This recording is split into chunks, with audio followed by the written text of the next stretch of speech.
L'affaire Big Malion est au centre de l'actualité judiciaire. Vous le savez, au début du mois de septembre, le parquet a requis le renvoi devant un tribunal correctionnel des 14 personnes mises en examen, dont un certain Nicolas Sarkozy. Il est notamment question de financement illégal de campagne présidentielle. C'était en 2012. L'affaire Big Malion est donc de fait au cœur de la campagne présidentielle, puisque l'ancien chef de l'État souhaite devenir le candidat de la droite pour 2017. Ce dossier va-t-il peser lourd dans les semaines à venir ?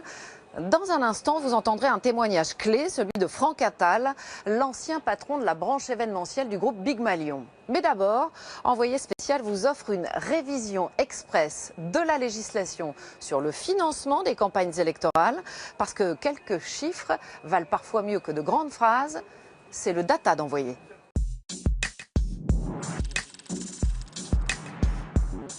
Si la démocratie n'a pas de prix, on ne peut pas en dire autant des campagnes présidentielles. Avant 1988, c'était le bon temps. Aucune loi n'encadrait le financement des campagnes électorales. Les candidats recevaient des dons de particuliers ou d'entreprises. Une fois élu, le nouveau président savait se montrer reconnaissant envers ses généreux donateurs.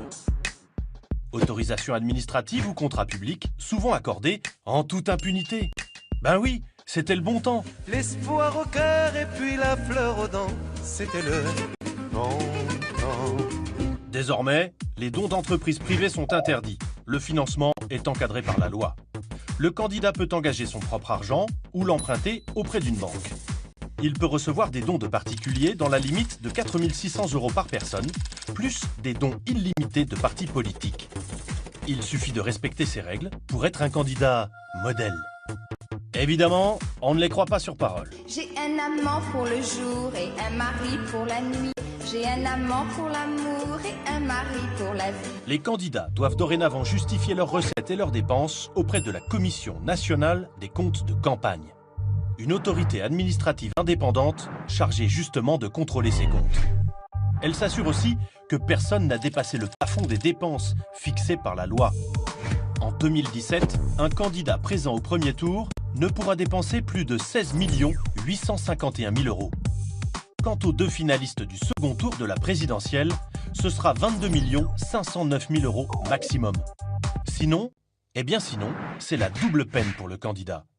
L'État ne remboursera pas ses frais de campagne et il devra verser au Trésor public l'équivalent du montant dépassé. C'est comme ça, c'est la loi.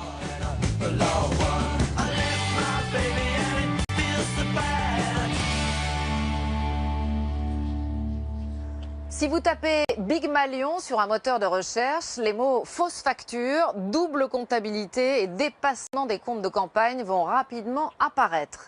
Dans cette affaire, une famille politique se déchire, chacun défend sa version. Et depuis peu, on sent clairement la tension monter parce que Nicolas Sarkozy a décidé de se représenter. Sa candidature peut-elle être menacée par le calendrier judiciaire? Ce soir, un homme a décidé de s'exprimer pour la première fois. Il s'appelle Franck Attal. Vous ne le connaissez pas. Regardez, on le voit sur cette image. C'est lui qui organisait les meetings de Nicolas Sarkozy en 2012. Il était aux côtés du président candidat. Ce n'est pas un politique, c'est un homme de terrain qui a vu fonctionner le système de l'intérieur. Son témoignage est crucial. Il est le premier à avoir vu les dépenses déraper. Affaire Big Malion, révélation d'un homme de l'ombre, c'est l'événement d'Envoyé et c'est signé Tristan Walex, Mathieu Régnier et Olivier Broutin.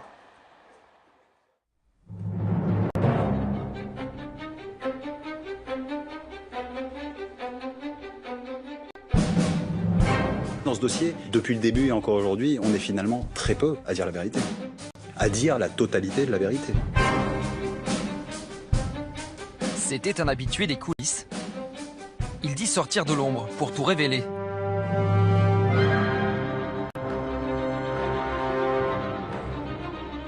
Franck Attal était le monsieur meeting de Nicolas Sarkozy en 2012. Cette musique de campagne l'a fait vibrer à chaque entrée sur scène du président candidat.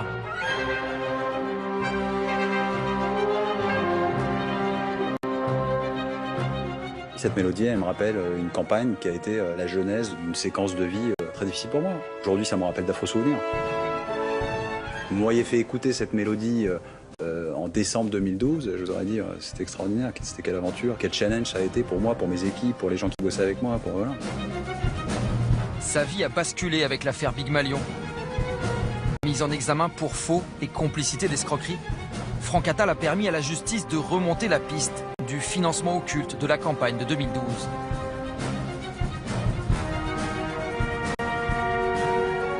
C'est moi qui les organisais physiquement, ces meetings. C'est moi qui achetais les prestations chez les sous-traitants. J'étais physiquement sur les sites. Après 2 ans et demi d'instruction, etc., on continue à dire où est passé l'argent, alors que l'argent, on sait exactement où il est passé, et il a exclusivement servi au financement de la campagne présidentielle. Un témoignage explosif pour l'ancien président. Dans le bureau du juge, en audition, Nicolas Sarkozy l'a violemment attaqué. On me demande de comparer ma campagne aux mensonges de M. Attal. En février 2012, je n'ai jamais entendu parler du nom Big Malion. Je ne connais pas M. Attal. Je le récupérais dans sa loge, on va dire en moyenne 20 minutes avant sa prise de parole. Il y avait souvent dans la loge des ministres ou des conseillers, etc. Et plus d'une fois, il m'a pris à partie en disant voilà, vous connaissez Franck Attal, c'est celui qui appuie sur le bouton. Si lui il n'est pas là, s'il appuie pas, rien ne se passe, rien ne s'allume, etc.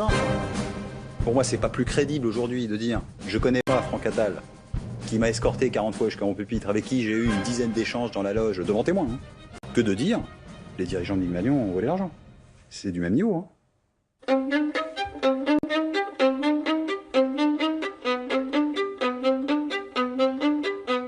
Seul, l'homme de terrain a décidé d'entamer le bras de fer, de raconter ses 80 jours d'une campagne folle, 2 mois et demi au cœur d'une machine à recueillir des suffrages à tout prix.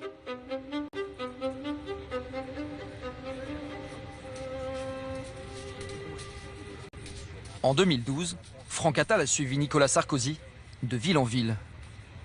Son entreprise, Big Malion, a été choisie par l'UMP pour gérer la logistique de la campagne. Chargé de la filiale événementielle, Event, Franck Attal avait pour mission d'organiser 15 meetings. Ça faisait à l'époque 16-17 ans que j'étais dans le métier, j'étais très enthousiaste et très heureux et très fier de cette responsabilité qu'on me confiait, ouais, bien sûr. Dès le début, vous comprenez que ça va être une campagne et des meetings plutôt haut de gamme. Alors j'ai pas de curseur, moi c'est ma première campagne.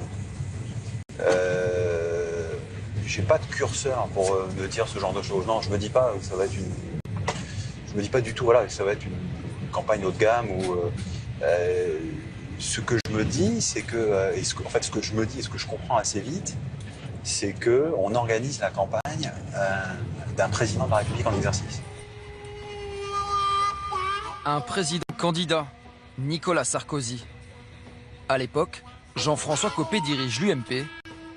Ses 2 principaux interlocuteurs sur le terrain seront Guillaume Lambert, directeur de campagne, et Jérôme Lavrieux, son adjoint, un proche de Jean-François Copé. En début de campagne, Franck Attal ignore que son client est soumis à une règle d'or. Le candidat a interdiction absolue de dépenser plus de 22,5 millions d'euros. C'est même un délit puni par la loi.